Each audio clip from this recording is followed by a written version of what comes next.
Wolverhampton Wanderers 1, West Ham United 2 at Molineux. Another frustrating afternoon for a number of reasons, really. And I think, although it was slim, I think our chances of European football have vanished now. Speechless, really, after how that game ended, to be completely honest. The starting lineup was intriguing by Gary O'Neill, and I think if you were into the analytical side of football, I'd be very intrigued to see, how Wolves, especially in the first half, I felt we had a good control of that game. Ryan Aït-Nouri and Pablo Sarabia playing as the front two, really. And we did okay, kept the ball quite well, kept West Ham relatively quiet. I thought, their more influential players like Lucas Paqueta, he was diabolical in that first half, personally. I thought we did quite well, and a lot of our good moves going through Ryan. Other than that, didn't really have enough pace to trouble West Ham on a regular basis, but ultimately the one time we break through is a good counter-attack, and Aït-Nouri runs into the area, gets fouled, and we win the penalty, and Sarabia smashes it in against the post and in, and fantastic, obviously, to hold on to that lead up until half-time. But you always know, again, looking at the bench, obviously we've got the likes of Cunha and so on, but they've still got a lot of quality on the bench as well, West Ham, to come on and cause us problems.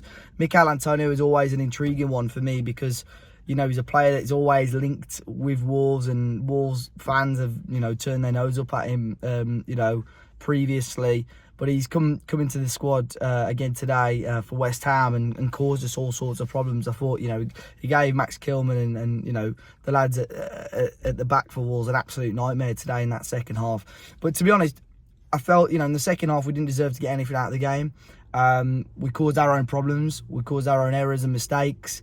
The first one, which led to their penalty, was, extremely frustrating.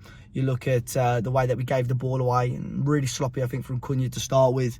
And then you've got Doc. I don't have a clue what he's doing. Matt Doherty, just really, really poor pass into the path of Totti. We lose it. And then the strange thing is with Doc, I watched it right before the penalty was given. He gives the ball away and stood still. Did not move, didn't think, crap, I've got to go and get this back. Just stood like a statuesque. And penalty given, no complaints really. I saw it from the opposite end of the stadium. It hit the hand. So obviously penalty gets given, and I thought, obviously Paqueta over it, and I thought, he's had such a bad game so far. It'd be brilliant, if that continues and he misses, and he puts the penalty in and gets West Ham level. And at that point, the momentum was all with them, to be completely honest. And they livened up a little bit then. But we did keep them at bay. We restricted them to lots of clear-cut chances, but again, we just couldn't create anything of our own. Really, really frustrating going forward in that second half. Once again, the lack of creativity, the lack of forward options and pace and urgency from the Wolves front line has just held us back a little bit today. But then when you concede a goal directly off a corner like we did today in 2024, we should not be conceding goals directly from corner kicks. And apologies if I'm being harsh, but for me, that would be on Sarr. I'll have to watch it back properly, but for me, I would say that's from Sarr. He's got to come and claim that right. He's right under it. Tip it back over your bar, punch it out, do whatever you've got to do, but you've got to make sure that doesn't go in. And really frustrating to concede a goal of that sort of, from that situation, to be completely honest. And I always felt at that point that we weren't going to get anything out of the game, but I was nearly wrong.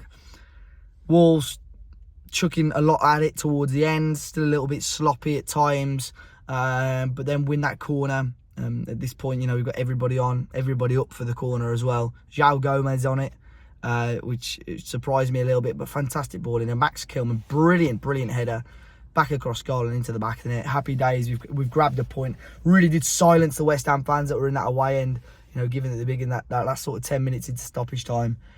And on the kickoff spot, not one person on that pitch or in that arena today, not one person saw an issue with that goal.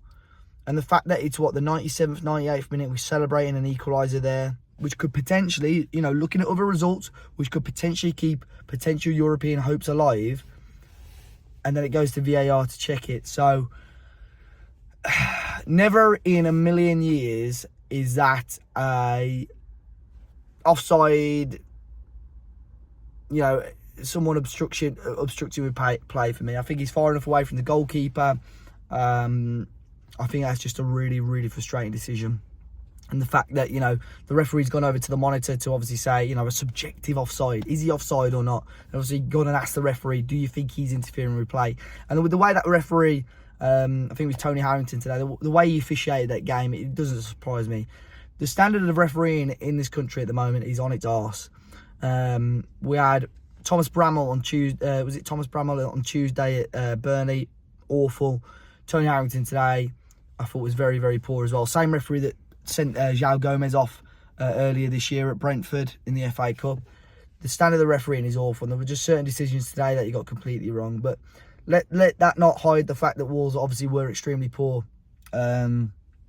Extremely poor in the second half. You know, I don't think, but it is just frustrating. You know, as a fan, as a match-going fan, when stuff like that happens, it's you can't even celebrate goals. You don't know when to celebrate. Like if that is a goal, corner in, header straight in, great header. I genuinely don't think whether the young lad stood in front of Fabianski, whether he was there or not, Fabianski would not have saved that header.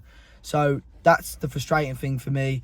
Not one person in that West Ham end, in the Wolves end on the pitch thought, oh, this could be offside here. So frustrating end, but ultimately Wolves not good enough to get anything out of the game. We're going to Forest next week. Hopefully we can change our fortunes, but I'm not holding my breath. It's finished. Wolves 1, West Ham 2. Let me know your thoughts. Put your comments in the comment section. Hit the like button, subscribe, and I'll catch you guys soon.